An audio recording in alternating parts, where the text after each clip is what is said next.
আসসালামু আলাইকুম, সবাই কেমন আছেন? আশা করছি সবাই অনেক বেশি ভালো আছেন। তো আজকে আমি ৩ কেজি চালের পরিমাণ তেহারি রান্না করব।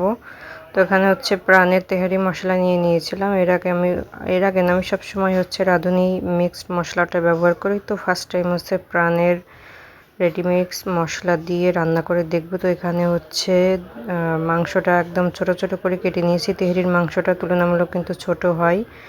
তো এখানে আমার ২.৫ কেজি পরিমাণের মতো মাংস ছিল, গরুর মাংস। তো আপনারা চাইলে খাসির মাংস, মুরগির মাংস দিয়েও রান্না করে নিতে পারেন। তো এখানে আমি পরিমাণ মতো লবণ দিয়ে দিলাম।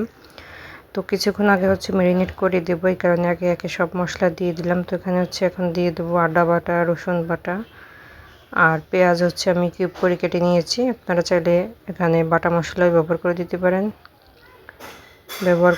তো এখানে আমি কিউব করে পেঁয়াজ কুচি দিয়ে দিলাম।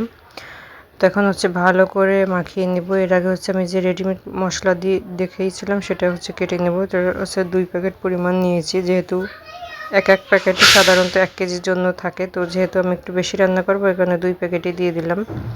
তো এখন ভালো করে মাখিয়ে আমি হাত দিয়ে সুন্দর করে মাখিয়ে নেব। যে কোনো খাবার হাত দিয়ে ভালো করে মাখালে কিন্তু টেস্টটা অন্যরকম আসে।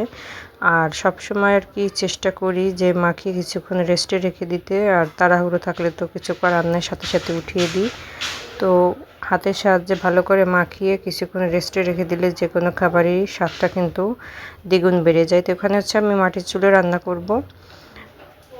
তো এখানে হাঁড়ি বসিয়ে দিয়ে তারপরে একদম পরিমাণ মতো তেল দিয়ে দেবো। তেহারি, বিরিয়ানি এই ধরনের খাবারে কিন্তু একটু তেল মশলা বেশি ব্যবহার করা হয়। তো তেলটা গরম হয়ে গেলে আমি যে পেঁয়াজ আলাদা করে কেটে রেখেছিলাম সেটা পেঁয়াজ বেরেস্তা করে নেব। এই কারণে উঠিয়ে নিলাম, মানে উঠিয়ে রাখবো পেঁয়াজ বেরেস্তা করে। তো ভালো করে নেড়েচেড়ে আমি পেঁয়াজটা ভেজে নেব। তো মাটির চুলার খাবার রান্নার কিন্তু অন্যরকম একটা স্বাদ। তো বাবার বাড়ি বা বোনের বাড়িতে গেলেই কিন্তু কম বেশি চেষ্টা করি মাটির চুলায় রান্না খাওয়া। তো বোনের বাসায় তো মাটির চুলায় রান্না হয়। তো বাবার বাড়িতে গ্যাস কারেন্ট আমার মতো। তো আজকে বেশি রান্না করব, এই কারণে চুলায় চলে এসেছি, ঝামেলা যাতে কম হয়। তো এই কারণে মাটির চুলায় রান্না। তো পেঁয়াজ বেরেস্তা হয়ে গিয়েছে, আমি অনেকখানি পেঁয়াজ বেরেস্তা উঠিয়ে রেখেছি।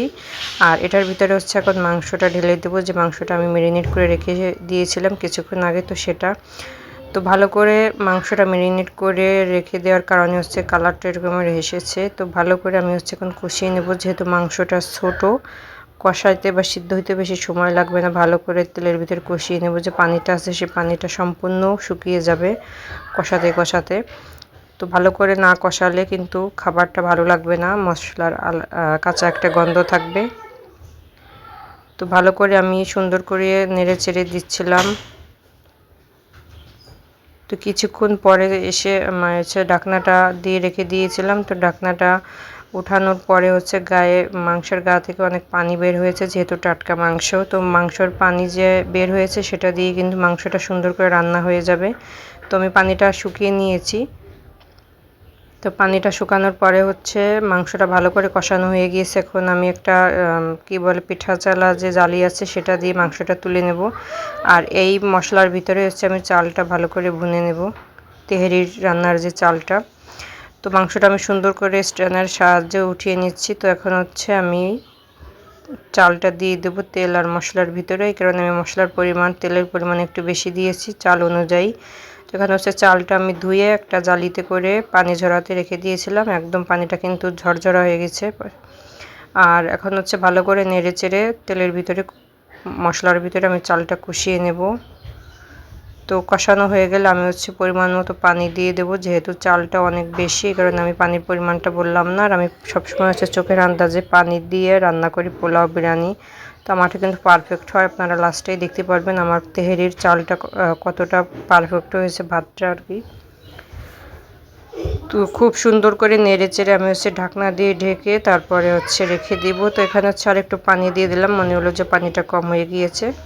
তো আপনারা চাইলে আপনারা যে পটটায় চাল মেপে দেবেন সেই পটের 1 পট চাল নিলে 2 পট পানি দিবেন। তো এখানে পানি দেওয়ার পরে কিছুক্ষণ পরে আর কি, যখন জালটা উঠে আসবে ভাতের, তখন আমি যে মাংসটা কষিয়ে উঠিয়ে রেখে দিয়েছিলাম সেই মাংসটা দিয়ে আমি ভালো করে নেড়ে চেড়ে মিশিয়ে নেব চালের সাথে।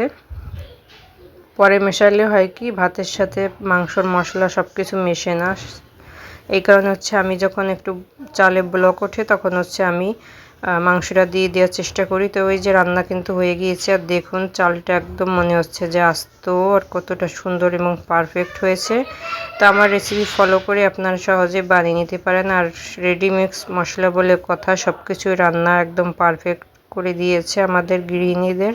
তো যখন যেটা খেতে ইচ্ছে করে তখন কিন্তু যে রেডিমিক্স মশলা আছে সেটা দিয়ে কিন্তু আমরা ঘরে বসে রান্না করে ফেলি, হুটহাট করে বাচ্চাদের বায়না, বড়দের বায়না, আবদার সব কিছু পূরণ করতে।